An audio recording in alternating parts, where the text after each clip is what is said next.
Саламатсыздар, урматтуу Чалкан медиа каналынын көрөрмандары, 3-сентябрга алынган өлкөбүздөгү акыркы сааттагы жаңылыктар менен сиздерди тааныштырабыз. Каналга катталып ой пикирлериңиздер менен бөлүшүңүздөр.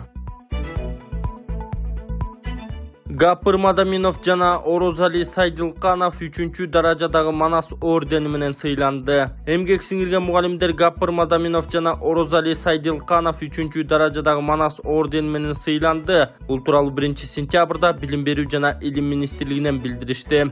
Маалыматка ылайык, өлкө башчысы Садыр Жапаров мындай жарлыкка 30-августта кол койду. Гапыр Мадаминов Лейлек райондогу номер 3 эксперименталдык мектеп гимназиясын негиздеген залкар мугалим. Ал Улуттук Илимдер академиясынын Тарых институтунун илимий изилдөөчүсү, жазуучулар союзунун мүчөсү. Ошондой эле эмгек сиңирген мугалим наамынын ээси, бир канча китептердин автору, Энелер мектебинин негиздөөчүсү. Орозали Сайдылканов да Ош мамлекеттик университетинин педагогика бөлүмүн аяктап, 1998-жылы Каракулжа районунда автордук гимназия мектебин негиздеген. 2017-жылы Кыргыз Республикасынын эмгек сиңирген мугалим наамын алган. Эгер сиз курулуш баштасаңыз, ичпеген, колу тутпаган мыкты ширетүүчүнү тааныштардан издөөнүн кажети жок. Ширетүүчүнү ширетменден издеңиз. Бул үчүн такси чакырганда эле телефонуңуз аркылуу App Store же Google Play'ден ширетмен тиркемесине катталасыз. Анан ширетменде тизилип турган миңдеген ширетүүчүнү рейтингине карап жалдайсыз. Ширетменде ар бир ширетүүчүнүн анкетасы, кылган иштери жана сүрөттөрү чек-чейип билинип турат. Ширетмен менен ишиңиз бат жана сапаттуу бүтөт. Тиркеме бардык аймактарда иштейт. Депутат Элдар Сулайманов окуучуларды куттуктады. Ата журт Кыргызстан партиясынан эл өкүлү Элдар Сулайманов мектеп окуучуларын окуу жылдын башталышы менен куттуктады. Бул тууралуу эл өкүлү өз Facebook баракчасына жазып чыкты. Урматтуу окуучулар, мугалимдер, ата-энелер, сиздерди билим күнү жана жаңы окуу жылынын башталышы менен чын дилимден куттуктайм. Билим адамзаттын бардык жетишкендиктеринин, жаңы ачылыштарынын жана өсүү өнүгүшүнүн негизги пайдубалы. Мугалимдер билим гана бербестен инсандын баалуулуктарын жана дүйнө таанымында тандырат. Ал эми жан аябасы эмгеги менен бүтүндөй коомчулуктун терең урмат сыйына ээ болгон эл агартуучуларга, тарбиячыларга өзгөчө ыраазычылыгымды билдирем. Ошондой эле мектептин босогосун жаңаттаган 1-класстын окуучуларына сабакка көңүл бурууну жана шаңдуу маанай каалайм. Ар дайым алдыга бийик максаттарды кой жана ага жет, кыялдан жана кыялдарды орундат. Үйрөн жана каалаган нерсеге умтул. Бул майрам күнү менен Өзгөн району Куршав айылындагы Ленин аттындагы орто мектебине барып салтанаттуу линейкага катышып, андагы 1-класстын окуучуларын, мугалимдерди жана ата-энелерди куттуктадым. Ошондой эле аталган мектепте билим алган 11-класстын окуучуларына ЖРТга, жалпы республикалык тестирлөөгө даярдоо үчүн атайын сертификаттарды тапшырдым. Өз кезегинде мен дагы билимге тиешелүү болгон бардык маселелерди активдүү колдоп келем жана мындан ары да колдоомду улантам. Сапаттуу билим берүү аркылуу биз күчтүү жана гүлдөгөн Кыргызстанды кураларыбызга ишенем, деген эл өкүлү.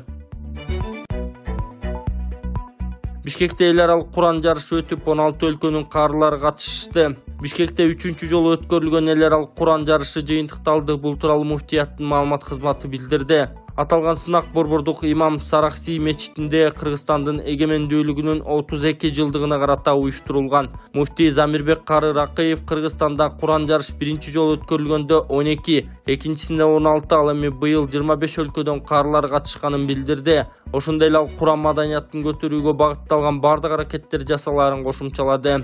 Жеңүүчүлөр: 1-орун Мухаммед Навид, Пакистан, 2-орун Мухаммадул Амин, Мавалади, Босния жана Герцеговина, 3-орун Ахмад Акил бин Ахмад Шухри, Малайзия, 4-орун Дастан Эркинбек уулу, Кыргызстан, 5-орун Турфал Али Садиков, Чеченстан Республикасы. Мындан сырткары жалпы конкурстарга сертификаттар жана акчалай сыйлыктар тапшырылган. Сыйлык Аземинин жүрүшүндө казакстандык Куран сүйүүчүлөр Дастан Эркинбек уулуна умрага жолдомо тапшырган. Калыстар тобунун курамы да ар өлкөдөн келген дин аалымдарынан түзүлгөн.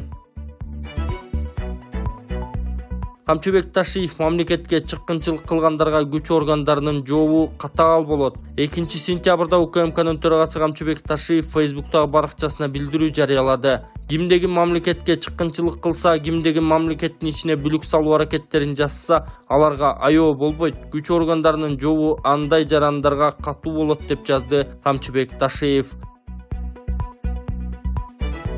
Адахан Мадумаров 24 октябрга чейин камакка алынды. 2 сентябрда Бишкектин 1-май райондук соту жогорку кеңешинин депутаты Адахан Мадумаровдун баш коргоо чарасын карады. Белгилей кетсек, Адахан Мадумаровго кылмыш жаза кодексинин мамлекеттик чыккынчылык беренеси боюнча айып тагылган. Тергөө судьясы Тилек Турдукулов Мадумаровдун 24 октябрга чейин УКМКнын СИЗОсуна камакка алуу чечимин кабыл алды. Эсиңиздерге салсак, депутат 2 сентябрда үйүнүн жанынан сейилдөө учурунда кармалган. Ал учурда Адахан Мадумаров уулу менен жүргөн. Анын иши 2009-жылы кол коюлган протоколго байланыштуу. Толубай Бакасовдун ден соолукту чыңдоо борбору. Кытай элдик ыкмасы менен гайморит, грыжа, артрит, остеохондроз, куяң, тиземун, простатит ооруларын дарылоо жана айрыкча улгайган адамдардын кан айлануу системасын жакшыртуу. Мындан сырткары бизде косметология жана ашыкча салмакты кетирүү процедуралары бар. Гайморитти дарылоо ыкмасы мурун көңдөйүндөгү ириңдерди жибитүү үчүн от жагуу, андан соң табигый таза чөптөн жасалган порошок менен ириңди сыртка алып чыгаруу. Грыжа, остеохондроз, тизе муун жана суук тийген ооруларды дарылоо ыкмасы. Ооруган жерге гандин, же жөнөкөй тил менен айтканда дары чөптөргө сугарылган таякчалар менен массаж жасоо. Андан кийин от жагуу. От жаккан соң атайын табигый чөптөрдөн жасалган дары майларын шыбап, денедеги токсин, туз жана вирустарды чыгаруу. Дарылоо мөөнөтү болжол менен 10 күн. Келип 100% кепилдик менен ден соолугуңузду чыңап кетиңиздер. Кененирээк маалымат алуу үчүн экраныңыздардагы номерге кайрылыңыздар.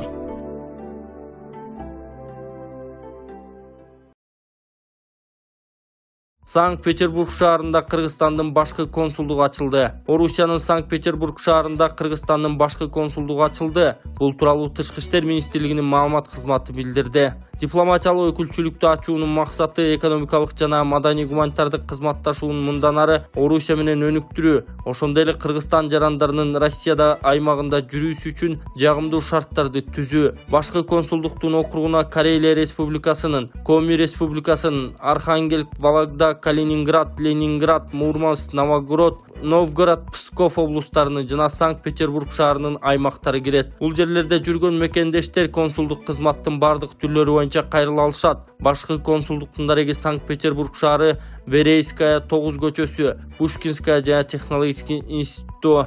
Телефону +7 812 41 82 422. Ыкчам байланыш телефону +78 12 41 82 422. Электрондук дареги KGS иштөө графиги дүйшөмбү жума саат 9:00дөн 6:00га чейин, саат 1:00дөн 14:00га чейин түшкү тыныгуу. Депутат жашуун иш окшойт, Мадумаров менен сүйлөштүрбөй коюшту. Бул тууралуу Бүтүн Кыргызстан фракциясынын депутаты Гуля Кожомкулова билдирди. Сүйлөшүүгө да мүмкүнчүлүк беришкен жок, жактоочу мамлекеттик тарабынан берилиптир. ИИМдин жетекчилигинен эч ким келген жок. Кандайдыр бир маалыматты да ала албай койдук. Жашуун иш-чара окшойт. Бүгүн баш коргоо чарасы каралды. 1-май райондук сотуна алып кетип жатышат деп ойлоп жатам, деген эл өкүлү. Бишкек мэриясы коомдук транспорттагы жол кире акысын көтөрүүнү сунуштоодо. Бишкек мэриясы коомдук транспорттагы жол кире акысын көтөрүүнү сунуштап жатат. Муниципалитет азыркы тарифтер жаңы транспорт алуу мындай турсун убагында оңдоп түзөөгө жол бербей жатканын айтты. Мэрия 14 сентябрга чейин жол кирени көтөрүү боюнча документтин долбоорун жарыялайт. Шаар бийлиги мурда дагы ушундай сунуш берген, бирок социалдык тармактагы нааразычылыктан улам долбоорду артка чакыртып алган.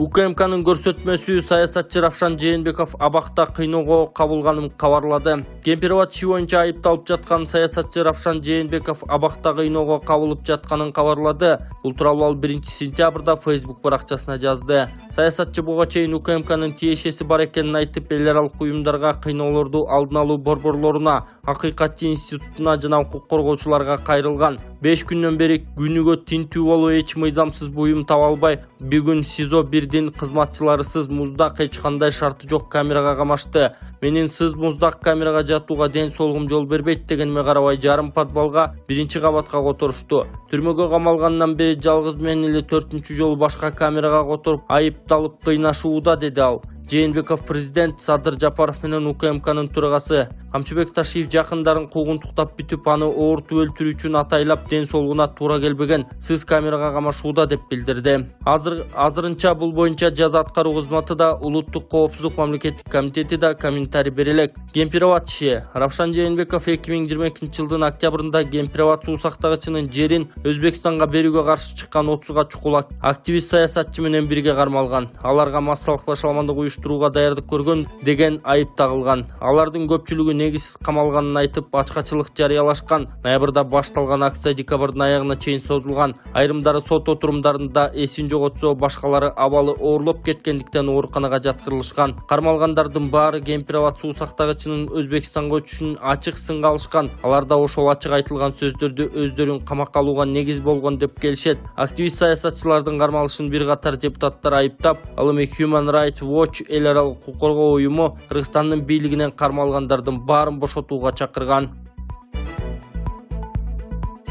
Кыргыз-Өзбек чегарасындагы жабылып калган эки өткөрмө пункт кайра ачылды. Кыргыз-Өзбек чегарасындагы мурда жабылып калган эки көзөмөл өткөрмө пункту кайрадан жанданды. Бул тууралуу Кыргызстандын чегара кызматы билдирди. Карабагыш автожол бекети Ош облусунун Араван районунда жайгашкан. Ал эки тараптуу өткөрмө пункту макамына ээ. Андан Кыргызстан менен Өзбекстандын гана жарандары жөө талышат. Машина айдап жүк товар жана жаныбарларды ташып чыгарууга болбойт. Таласта жаран 32 баш жылкысын таппай калган, тергөө жүрүп жатат. Талас районунда жоголгон малды издеп табуу боюнча иштер жүрүп жатат. Бул тууралуу Талас милициясынан билдиришти. 4-июнда Талас райондук ички иштер башкы башкармалыгына Көпүрө базар айылынын тургуну 28 майдан бери Талас районунун Көпүрө базар айылына караштуу Кумбел жайлоосунда жайылып жүргөн 17 баш бээсин, 1 баш байталын, 1 баш айгырын жана 13 баш кулунун жалпысынан 32 баш жылкысын таппай жатканын билдирген. Жаранга болжолдуу 1.810.000 сомдук материалдык чыгым келтирилген. Бул факты боюнча кылмыш иши козголуп, тергөө амалдары жүргүзүлө баштаган. Ошондой эле аймактык ички иштер органдарына, мамлекеттик чегара кызматынын 20-29 аскер бөлүгүнө жана Жамбыл облусунун полиция департаментине багыттамалар берилген. Азыркы күнү аталган кылмыштын бетин ачып, кылмышка тиешелүү адамдардын аты жөнүн тактоо максатында тергөө оперативдик иш-аракеттери жүргүзүлүүдө деп айтылат маалыматта.